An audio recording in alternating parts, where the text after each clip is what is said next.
Moja ya vitu ambavyo hunifanya kuwa mnyenyekevu kila siku ni kukutana na watu ambao nilikutana nao hapo nyuma, ambao wakati nakutana nao walikuwa nobody. Unanielewa? Lakini nakutana nao baadaye ni somebody. Nimewaambieni wanaweza kuchelewesha lakini hawawezi kuzuia. Najua kuna wengine umetokea kwenye kijiji ambacho hakuna, wewe unaonekana kama unataka kutoboa kwenye familia yenu, na kuna watu sasa hivi wanakesha kukurudisha nyuma. Usipate pressure. Mungu anajua kila kitu kinachoendelea, kwa sababu wewe hiyo unayoita future ni past kwa Mungu. Haleluya. Hapo unaposema sijui kesho inakuwaje, Mungu alishaishi hiyo kesho. Hiyo kesho anaijua kabisa.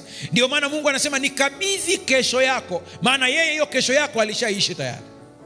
Habari njema nyingine ni hii: hakuna chochote kinachokupata leo ambacho Mungu alikuwa hajui kwamba kingekupata. Ndio maana njia sahihi ya kutafuta majibu ya matatizo yetu ni kwenye maombi na kwa Mungu peke yake.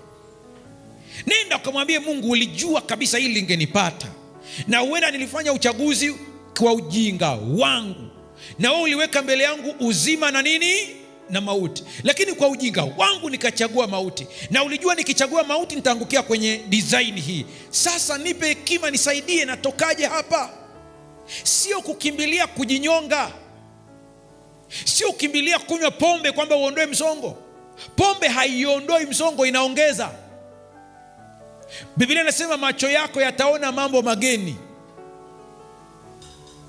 lakini zaidi hapo unajiongezea magonjwa. Pombe haijawahi kuwa na matokeo ya afya kwenye mwili wa mtu hata kidogo. Achana hizi stories za one glass of wine is good for your health. Ni uongo mkubwa, inaharibu bongo wako.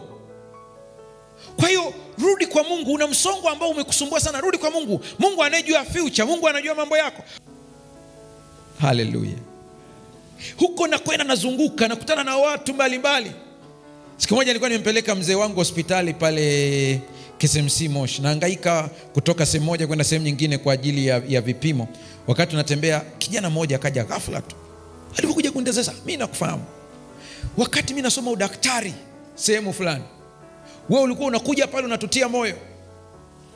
Wakati mimi naongea hata sijui kama yuko hapo ananisikiliza, lakini kumbe bado alikumbuka. Asema ulitutia moyo sana, nilikuwa nimekata tamaa, nimepambana, nimesonga mbele mpaka sasa hivi nimekuwa daktari. Kaniambia, mchungaji, kaa hapo utulie, ngoja nimshughulikie mzee. Huyu naye aliitwa anisaidie kwa wakati huo. Haleluya. Wakati nachunga Dar es Salaam pale, siku moja akaja teja, anakuja pale kuja kuniona, akazuiliwa na walinzi. Wewe huwezi kuja hapa, maana ndio wanaotuibia vitu hapa. Sasa nasikia ule mzozo, nikachungulia, nikaona ni jamaa kweli, ni teja kabisa, lakini kumwangalia hivi sura kama namfahamu hivi kidogo. Nikamwambia mlinzi, mwache aje. Sasa pasta, hao ndio wanaotuibia. Kama mwache tu aje niongee naye. Akaja akaingia paka ofisini kwangu, akakaa kiti kile ambacho wanakaa watu wote. Kwa hiyo wakati hata walinzi kule nje wanaangalia nini kinachoendelea, mchungaji ajue anachokifanya. Hawa watu wanakagua mazingira jinsi yalivyo. Tukaongea, ni kijana kutoka Mbeya. Tukaongea naye pale, akasema, mimi nimeona klipu zako. Wakati huo ndio hata media haijawa kubwa, kwa hiyo ilikuwa na klipu chache sana. Aliona tu kwa bahati. Asema nikatafuta, nitakupata wapi? Nimekuja hapa. Asema mimi unavyoniona ni kweli watu wananiogopa. Ananiambia, mchungaji, kiukweli arosto ikija ninaweza kuchukua chochote. Hata kama ni simu ya mtu nikaiba, nikapate tu dawa, nikajidunge, maisha yaende. Sasa kwa hiyo watu wamenikimbia. Lakini nilikusikiliza, nikaona kana kwamba unaona kwamba na mimi ninafaa mbele za Mungu. Nimekuja kukuuliza, je, na mimi nafaa? Nikamwambia unafaa. Tukafanya maombi, nikampa counseling. Tena wakati hata nilikuwa sijaanza kusoma psychology. Nikampa tu counseling ya uzoefu wa kawaida wa kichungaji. Akaondoka akaenda. Mama yake kumbe alikuwa amekuja kutoka kijijini, amekuja maana ameambia mtoto ameharibika, alikuwa anasoma chuo kikuu ameacha na vitu kama hivyo, ni mwizi, anaishi tu kwenye mazingira magumu. Mama siku zote wanakuwa na uchungu sana. Amekuja pale, amekaa Dar es Salaam muda mrefu. Aliporudi akamsimulia, akamwambia, mimi leo sitajidunga madudu kabisa, siwezi kwenda. Akasema, kwa nini? Akamwambia, nimekutana na mchungaji ameniombea. Sasa mchungaji amekuombea? Sema ndio. Wapi? Ofisini kwake. Unanidanganya. Maana unajua watu wa madawa huwa saundi nyingi. Akasema nipeleke. Siku ile ninashangaa, ilikuwa ni siku ya Ijumaa, niko hapa nataka kutoka, mama yule anakuja na yule kijana akaingia, yule mama akanikumbatia, akalia sana, akaniambia ni kweli ni mwanangu, siwezi kumtupa, lakini tabia zake ni hatari sana. Nasema nimeona kwa macho mambo aliyofanya. Kwa kifupi tukafanya tena maombi. Wakati tunaomba pale akapata kutikiswa sana, jasho likamtoka. Akajaribu kama kunyanyuka hivi, lakini kaendelea kumwekea mikono, tukaomba. Baada ya maombi pale akawa vizuri, ana sweat mpaka anajaribu kuwasha na ile feni pale ndani na nini. Akaniambia, mchungaji, wakati unaomba jasho linatoka, nilisikia kama hamu ya yale madawa imeongezeka mara 7. Kwa hiyo nilikuwa nanyanyuka kana kwamba nataka kuondoka kwenda. Asema lakini nimeona imeshuka mpaka sasa hivi najisikia vizuri. Hakwenda tena, akawa anahudhuria maombi ya Jumatano pale Manzese, wakati huo anahudhuria na mama yake wanakuja, lakini baadaye nilimpoteza kabisa yule kijana, sikujua ameenda wapi. Baada ya muda mrefu sana. Kwa nini nimesimulia hili? Nikawa nimepaki gari maeneo ya Kairuki hospitali pale. Baada ya muda mrefu sana, wakaja watu wakavunja gari yangu, wakaiba power window, wakaiba vitu, wakaondoka navyo. Nikawa nimehangaika sana. Natembea pale na hangaika, nimejisikia vibaya, power window imeenda, redio alijaribu kutoa ikashindikana. Na mkuta yule kijana yuko na wenzake wanapita hapo, wanauza mbwa. Sijui waliiba wapi, mimi sielewi. Lakini baadaye pale tumeonana, akanikumbuka, akaniambia, Pastor samani sana, unajua hivi viringe wa vijana, baada ya pale nimekaa miezi karibia 3 sijagusa hivi vitu, lakini nimerudi tena. Mimi kwako mimi bwana nasema ukweli bwana, siwezi kuficha mimi. Sasa wakati nisimulia, lakini na stress ya kuibiwa. Akaniambia, bwana vipi mchungaji? Lakini nikamwambia gari yangu amevunja hapo, amechukua vitu. Akaniambia nikaona wanatazamana na mwenzake.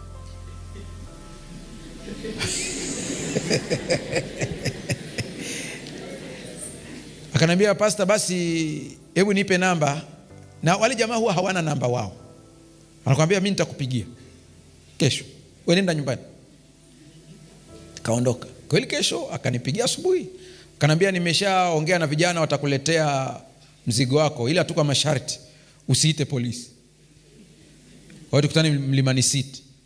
Nikaenda na gari yangu mpaka Mlimani City pale, nimeshika simu, namba ziko wanabadilisha namba. Wakati ule hakuna hata udhibiti wa kusajili. Unaweza ukaichukua leo na ukatupa. Akanipigia, bwana wananiuliza uko upande gani? Nikamwambia niko sehemu fulani. Umevaaje? Nikaelezea. Hayaondoka hapo, wanaleta mzigo hapo, ondoka hapo. Nikaondoka. Baada ya muda akaniambia, wahi kifurushi kiko hapo. Nikafika pale nikapata vitu vyangu vyote. Hasara tu ilikuwa ni ya kioo kilichovunjwa, nikaweka kingine, lakini vitu vyote nikavipata. Baadaye maisha yakasonga, nikakutana naye Kariakoo tena. Nimepaki tu gari pale, akaniambia, Pastor ndio hii. Nikamwambia ndio hiyo. Hujabadilisha gari? Nikamwambia sijabadilisha gari. Sasa basi paki, nenda kanunue vitu vyako. Nimeshawaambia hii gari yetu.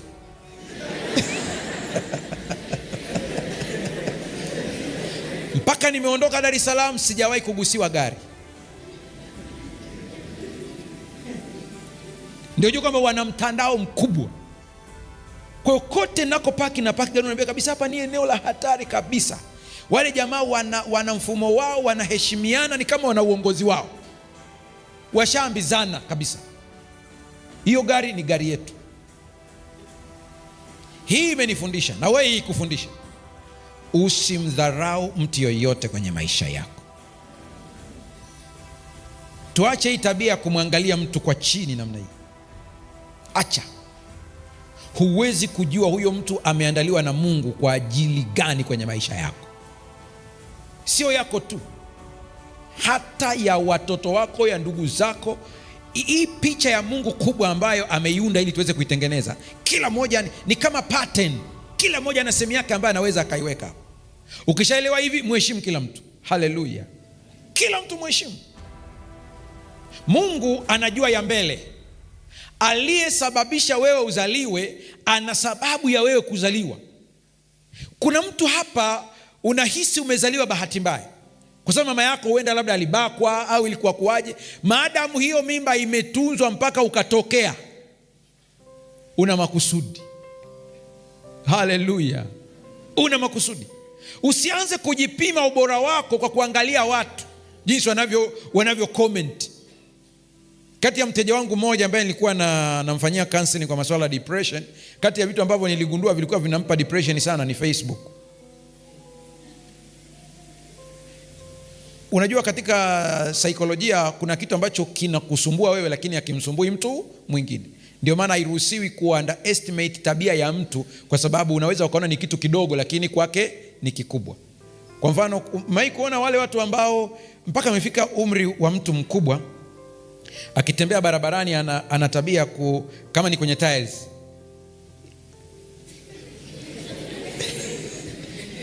Simai kuona hizo hiyo ni kawaida, ni tabia ya kisaikolojia. Huwa iko hivyo. Hata wewe mwenyewe unajijua. Kuna vile vitu unafanya ukiwa peke yako. Basi katika assessment nikagundua moja ya vitu ambavyo vinamsumbua sana ni likes. Siku moja amekuja yuko so depressed, ngambia tulikuwa tunaenda vizuri. Nini kimetokea? Labda hebu niambie, maana umepiga hatua nzuri, hata umeshaanza kupunguza na dawa hizo antidepressants. Asema, pastor, nimepost picha yangu juzi. Wamelike watu wawili tu. Social media pia ina ugonjwa wa akili pia. Kwa hiyo muwe makini nayo. Muwe makini. Sasa kama maisha yako unaishi kwa kuangalia comment za watu, utakuwa mtumwa wao. Hakikisha una maisha yako wewe mwenyewe ambao umechagua wewe. Kuna watu ambao wanavaa nguo kushindana. Fulani leo kavaa nguo gani alivyokuja darasani? Nguo fulani. Na mimi lazima. Sasa ndugu yangu, wewe ni kobe, unashindana na chita kukimbia, utapasua mapafu. Kila mtu hapa chuoni anajua anapata wapi pesa zake. Ishi kulingana na uwezo wako. Mungu anajua mbele. Nilikutana na mtapeli mmoja ambaye alinitapeli akieleza ni Mkristo safi huyo, mpaka alinitoa hela. Siku hiyo sasa yupo kanisani, ameitwa aelezee ili apewe msaada. Ile anaelezea pale, na mimi ndio naingia na napewa kiti cha kukaa, na nikapewa kiti cha pale mbele. Yaani mimi nimekaa hapa na yuko hapa anasimulia ugonjwa wake. Kwa hiyo nimekaa pale tu, sijui kawaje akatazama. Ile alivyoniona na mimi nikamtazama, nikamkazia macho kabisa. Akabakia tu. Kwa hiyo wapendwa, tusaidiane.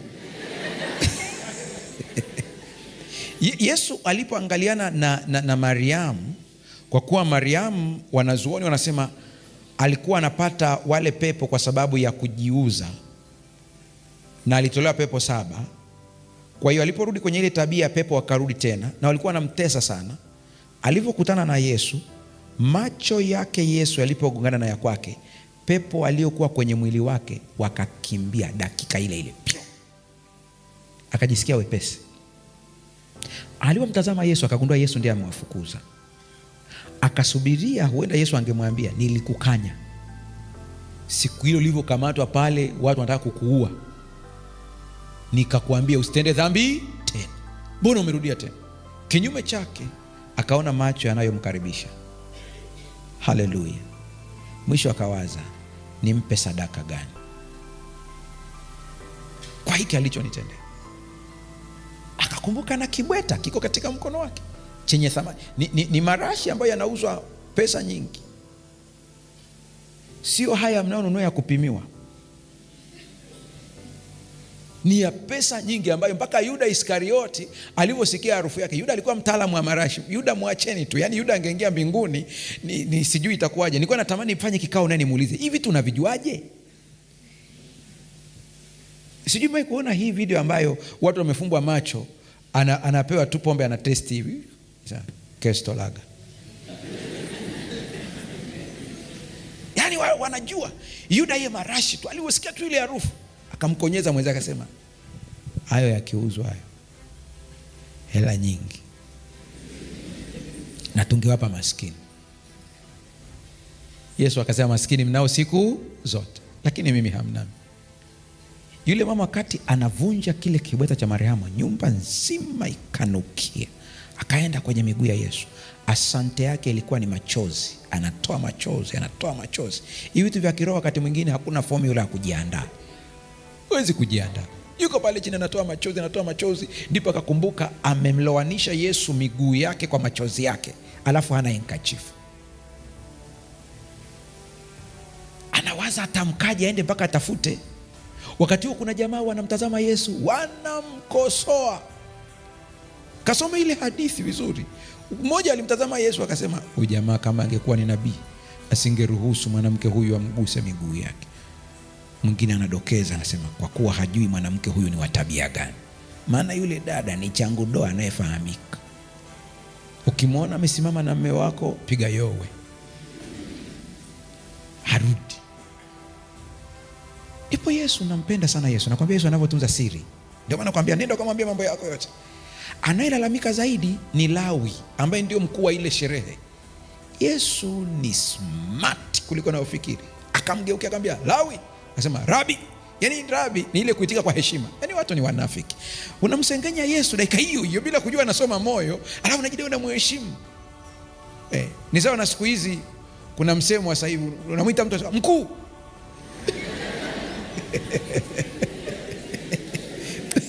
Unafiki mkubwa. Yaani nakusengenya na kuita mkuu. Au kiongozi. Sasa naomba mfano niutoe kwa kutumia mahesabu ya kwetu ya Kitanzania, nisitumia ya Mashariki ya Kati. Tumekubaliana eh? Akamwambia, Rabi. Yesu akasema watu wawili walikuwa wanadaiwa. Mmoja milioni 20 na mwingine shilingi 5,000. Nao wakasamehewa wote wawili. Yupi atakaye shukuru zaidi? Lawi akajibu, wa milioni 5. Yesu akamwambia, umejibu vema. Nilisema milioni 5 au 10? 20, samahani. Milioni 20. Akamwambia, umejibu vema. Anasema, tangu nilipoingia hapa hujawahi hata kuniletea maji ya kuosha miguu yangu. Maana Yesu alikuwa anatembea peku, hana hata gari. Viatu vyake Yesu ilikuwa ni sandals ambazo tunaita sandals leo, lakini ni zile katambuga za Kimasai. Ndio viatu vyake. Anasema hujawahi, lakini mwanamke tangu nilipoingia hapa hajaacha kuisafisha miguu yangu kwa machozi yake. Zaidi sana alichokifanya kimewekwa kuwa kumbukumbu katika mazishi yangu.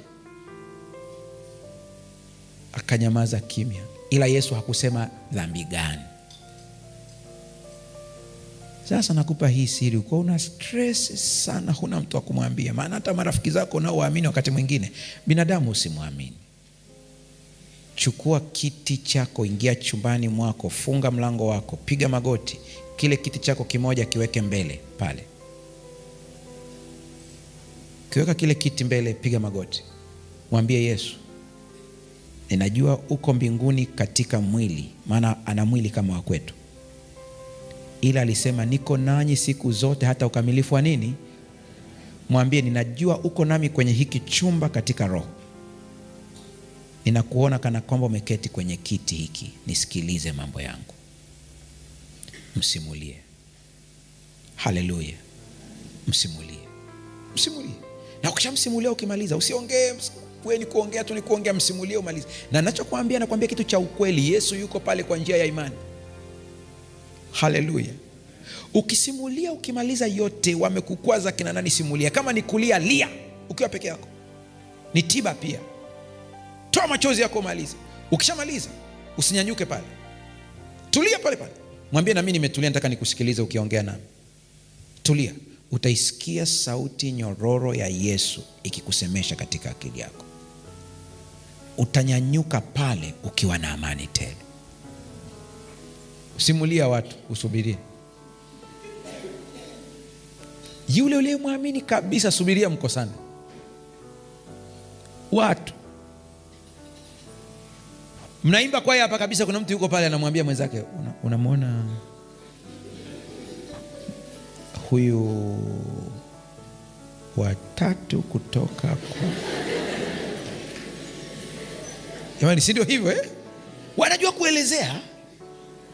Watatu kutoka kulia, mwenye sketi ya blue. Afa naangalia, nasema huyu ambaye nywele zake ziko hivi na hivi. Hesabu, na wewe hujui hesabu. anahesabu, anasema huyo hapa. Anasema sasa nikwambie, tukitoka hapa unikumbushe, nikwambie wa kuaminiwa ni Yesu peke yake. Huyo ni rafiki wa kweli, mwambie kila kitu. Jana tumesoma ile fungu, natamani kila mmoja angeli libeba ile fungu. Nimewaambia rudieni mkalisome tena, mkalisome. Lile fungu linatuambia kwamba huyu Mungu ambaye tunaongea habari zake hayuko mbali nanyi. Haleluya, hayuko mbali. Kwa hiyo sio wa kumtafuta kule, nakwambia wakati unapomtafuta sana, kumbe yuko hapa tu karibu na wewe. Kwa nini usikae na yeye ukamwambia huyu Mungu? Mwambie mambo yanayokusibu. Na uzuri wa Mungu alivyo, kuna saa tumemlimiti vitu vya kumwambia, tunakosea. Aina ya upendo anaokupenda unaitwa agape. Wagiriki wana aina kama 4 za upendo, misamiati. Wale jamani matajiri wa misamiati. Nyie mnajua kabisa, mnaosoma sheria mnatumia baadhi ya misamiati ya Wagiriki. Wa biology hivyo. Neno tu biology lenyewe ni Kigiriki, ni bios, ambao ni life. Neno theology ni Kigiriki, theos, ni somo kuhusu Mungu. Mliosoma hisabati, pai mara kipenyo, ile ni pai ni Kigiriki. Kwa hiyo wao wana maneno kadhaa ambao kila neno linamaanisha upendo. Kwa hiyo tuna confuse, tunafikiri kwamba Mungu anatupenda kwa maupendo hayo ambayo yametajwa. Kuna upendo ambao kwao wanauita eros, ndio asili ya neno erotic. Ndio ambao ukimwona mtu ana maumbile au sura ambao unaipenda, unafikiri unampenda, kumbe umekuwa aroused, umesimuliwa. Ile sura ikipotea na upendo umefanya nini? Umeshaisha tayari. Alafu namba 2, kuna aina nyingine ya upendo ambao unaita philos. Upendo wa philos ni ule unapendana kindugu. Wakikutana hapa watu kutoka Kagera, kumbe wapo pia wao. Akishamuona tu sema, huyu unatokea wapi wewe? Kagera. Wamekuwa marafiki chuoni. Kinachounganisha ni nini? Ni Kagera. Ngoja nikwambie, mkakutana sehemu, mko watu watatu, ukakuta Mpare, ukakuta Mchaga, alafu ukakuta Msukuma. Mpare na Mchaga watashikana. Hapo atakwambia wote ndugu. Asikudanganye. Ikitokea tukio ambalo anatakiwa aokoe mtu mmoja, Mchaga atamwambia Mpare tuondoke aise. Njoo kwenye madhehebu na dini ni hivyo hivyo. Hapa wamekaa, hapa watu hapa wamekaa kabisa. Hii philos inaendelea kushuka, inaingia kwenye madhehebu. Hapa tukikaa wote tuko madhehebu mbalimbali tuko hapa. Lakini ikifikia kwenye habari ya kubaguana hapa, utajua philos ndio inayoongoza hapa. Mchukue Mbaptist, mchukue na Msabato, mchukue Mkatoliki. Mwambie Msabato, unatakiwa usaidie mtu mmoja tu. Kuna Mkatoliki na Mbaptist. Ataondoka na Mbaptist, maana wote wanabatiza kwa kuzamisha ndani ya maji. Mkatoliki mwambie hapa kuna Mwanglikana, kuna Msabato, atakwambia nitaondoka na Mwanglikana kwa sababu wote wana mifumo ibada inayofanana. Unaona ubaguzi jinsi unavyoendelea hivyo hivyo. Hiyo ni philos. Mungu sio hakupendi kwa fileo. Hapana. Mungu anakupenda kwa aina ya upendo ambao unaitwa agape. Agape ni unconditional love. Nitakupenda hivyo hivyo ulivyo. Sasa mchungaji, unamaanisha nini? Namaanisha hivi, umetoka kwenye dhambi sasa hivi. Maana nikiwaambia haya sema, mchungaji ukiwaambia hivi unajua wataendekeza dhambi. Wameshaendekeza hata kabla sijawaambia. Kwa hiyo wala haihusiki hii. Ninachohitaji ni kwamba nataka niwatoe katika habari ya hatia, muingie katika habari ya haki. Haleluya. Umetokea kwenye dhambi sasa hivi. Roho Mtakatifu anakusemesha. Maana wengi mnasemeshwa na Roho Mtakatifu. Umetokea dakika hii. Tena hata leo. Unasikia Roho anakuambia, lakini nenda kwenye mkutano. Si umealikwa? Anakuja mtu anatuma na Roho Mtakatifu kabisa, fulani twende.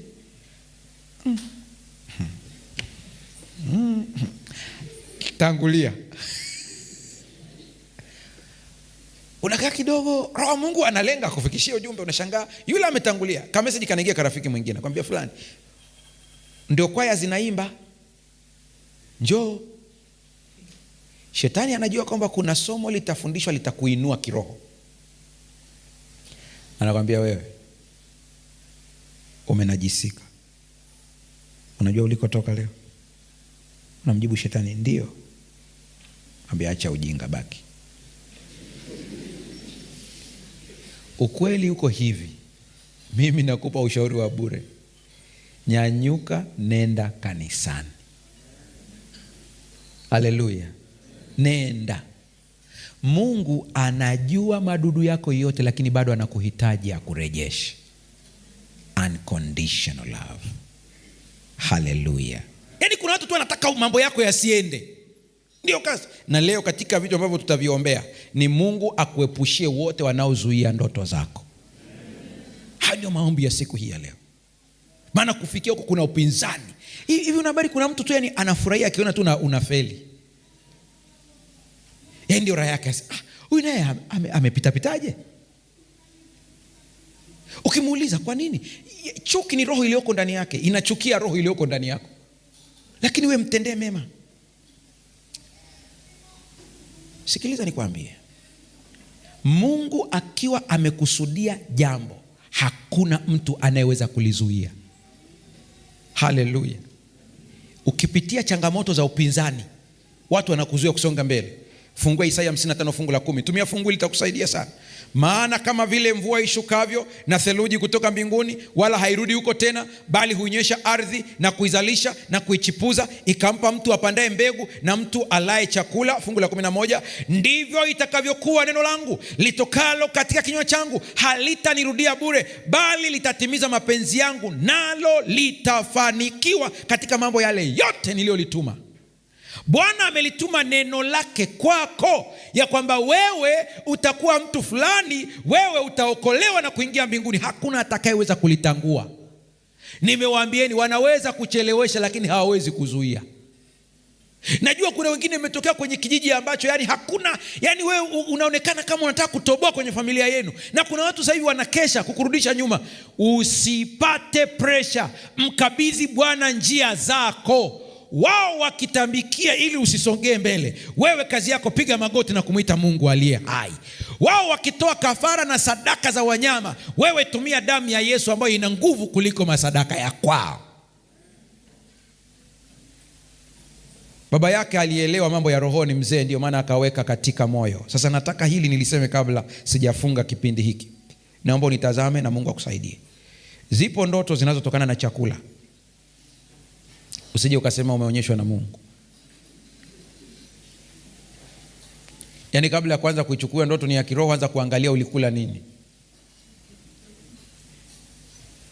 Haiwezekani umepiga makande na parachichi, ukala muhogo mbichi na karanga, ukapiga maziwa mtindi, alafu yai la kuchemsha,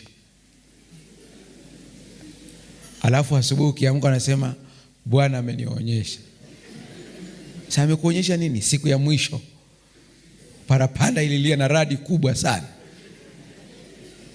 Hapana, hayo sio maono. Mambo ya rohoni hutambuliwa kwa njia ya roho. Na watu walio wengi sana tunaishi katika mwili, yaani hatuendi kiroho. Paulo anasema ijapokuwa tunaenenda katika mwili, lakini vita yetu sio vita ya kimwili, ni vita ya kiroho, tukiangusha kila aina ya mawazo na fikra. Kwa hiyo kuna vita katika ulimwengu ambao usioonekana, na lazima uweze kuelewa. Kuna sababu Mungu anakushtua hata kupitia ndoto. Anakuambia kuna kitu kinakujia, fanya bidii. Natoa mfano kwa haraka dakika chache ambazo zimesalia. Mmoja ambaye alinifuata ni binti alikuwa anakaribia kufungishiwa ndoa. Nikiwa niko pale Tegeta. Aliota nyoka. Yaani ameota yule mwanamume ambaye amefunga naye ndoa, anasema wakati kwanza wanapiga machi kuingia kanisani, na siwezi kukumbuka details zote kwa sababu ni muda mrefu kidogo, lakini wakati wanaingia kanisani akakuta wakati wanaapishwa, alipokuwa ana mchungaji anambia ageukianeni kwa ajili ya kile kiapo, anasema alipogeuka kumtazama akamwona amekuwa mbwa. Lakini anasema ghafla kabadilika akawa binadamu. Kwa hiyo wakaendelea na viapo. Kumbuka ni ndoto tu hiyo. Wakaendelea na viapo, wakamaliza, wakafunga ndoa. Ni ndoto ndefu kidogo. Na anasema baada ya pale wakaenda kwenye sherehe, wakaenda honeymoon. Anasema usiku wakati amelala ndotoni sasa.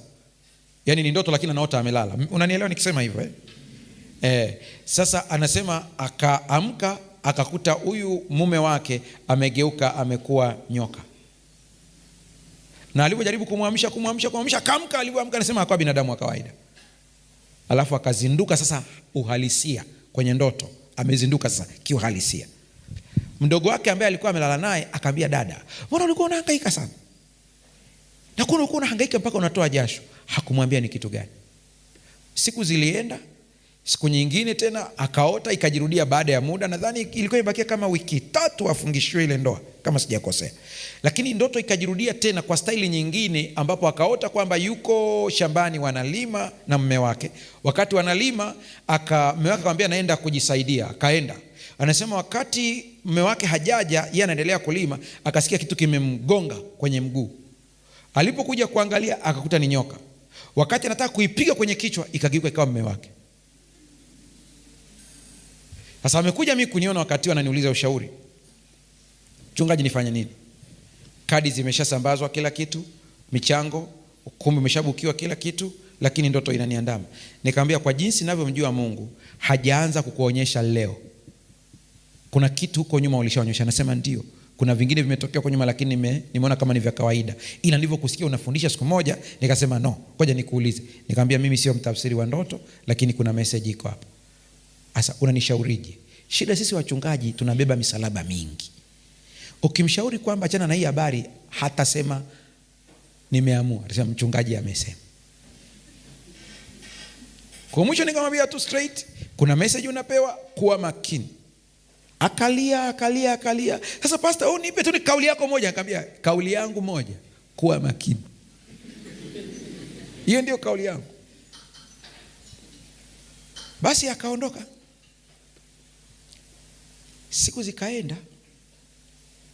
Naomba uzingatie ili fungu la Korinto wa kwanza sura ya 2 fungu la 13 kabla sijamalizia hii habari.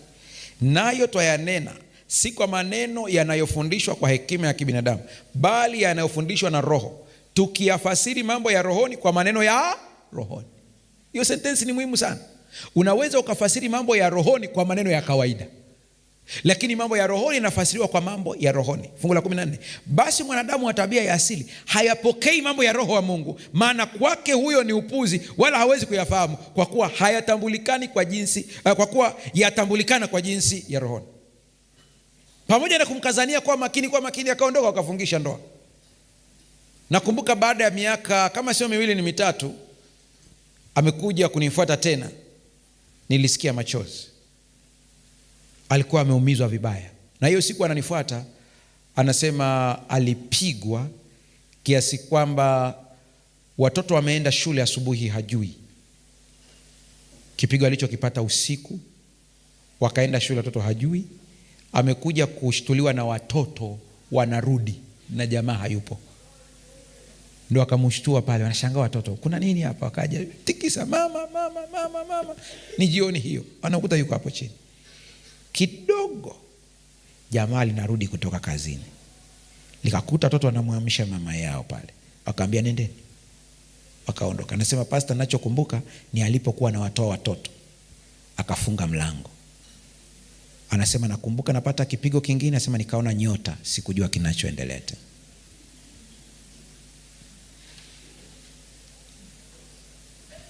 Elewa kutafsiri mambo ya roho kwa lugha ya rohoni.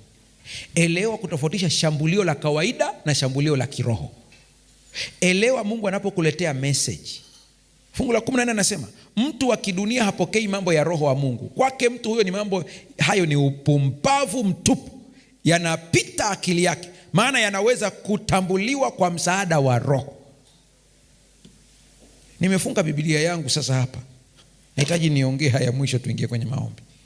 Ikiwa kuna kitu natakiwa kuomba katika maisha yako, omba ujazo wa Roho Mtakatifu, ili Roho Mtakatifu akufundishe kufasiri mambo ya rohoni. Haleluya.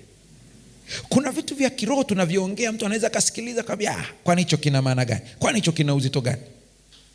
Mimi nimejifunza kuwa na mipaka inapokuja kwenye hoja ya kiroho, maana sijui Mungu ameongea nini na mtu. Jifunze kumsikiliza Mungu aweze kukupatia tafsiri ya baadhi ya matukio yanayotokea kwenye maisha yako. Maana moja ya lugha ya kimungu ni matukio. Kuna mambo yanatokea kwenye maisha yako, Mungu ni kana kwamba anakushtua. Anakuambia wewe, angalia kuna kitu kinaendelea hapo. Amka usingizini uombe. Mungu anakushtua, anakuambia kuna kitu kinaendelea. Hii sio hali ya kawaida. Kuna kufeli mitihani, lakini sio kwa staili hii. Kuna migogoro kwenye ndoa, lakini huwa kwako mbona umezidi? Mbona huwa kwako una sura fulani kama ya kiroho? Ingia kwenye maombi na atakufikishia ujumbe. Na wakati mwingine sio lazima upate mchungaji. Ukiingia kwenye maombi serious, utashangaa kile ambacho nakiombea Mungu anakuonyesha, unavuka huo mtihani. Mungu atusaidie sana. Muombe Mungu akusaidie. Yusufu pamoja na yote aliyopitia, Mungu alimuinua Reuben akamuokoa. Haleluya. Badala ya kumuua akauzwa. Kuna matukio mengine utaona kama watu wanakunyanyasa. Kuna demotion nyingine utaona unashushwa cheo, lakini ni Mungu anakuondoa kwenye mazingira matata ambayo yangekuletea maumivu. Kuna saa utahamishwa kazi. Ulimwomba Mungu usihamishwe, usiende kule unakotaka, ukamlilia Mungu, wanakukwambia hutaki kwenda kule, wanakulazimisha uende. Umeomba lakini bado uhamisho uko pale pale. Ukiona umeomba sana na uhamisho uko pale pale, ondoka. Yusufu alipelekwa Misri sio kwa kupenda, lakini Mungu alikuwa ameandaa jambo. Akakaa kwenye nyumba ya Potifa, akasingiziwa kubaka, akafungwa. Sio kila watu waliofungwa magerezani walikosea kweli kweli. Na jifunze, hata kama ukisikia story ya mtu anasema vibaya, jifunze kuweka nukta. Mazingira ya Yusufu, hata mimi ningeulizwa, ningeambia jamaa amebaka chumbani, alafu mama watu nguo imechanika. Unanielewa? Kuna kupona hapo kweli? Akapelekwa gerezani, lakini akatoka. Mimi nakuombea mambo yafuatayo. Bwana akuinulie akina Reuben ambao watakuepushia mauti. Ninaomba Mungu akufanyie wepesi, hata kama utasingiziwa, ukweli ujulikane baadaye ya kwamba ulikuwa innocent. Na Bwana akutoe gerezani hadi akufikishe ikulu. Ni muda wa kuchukua nafasi yako katika meza ya HW. Tuwasilishe kwako mawazo yenye tija kwa maneno ya dhahabu, kukupa hamasa na kukujengea uwezo wa kufanya zaidi na kuwa zaidi. Welcome to the home of positive vibes.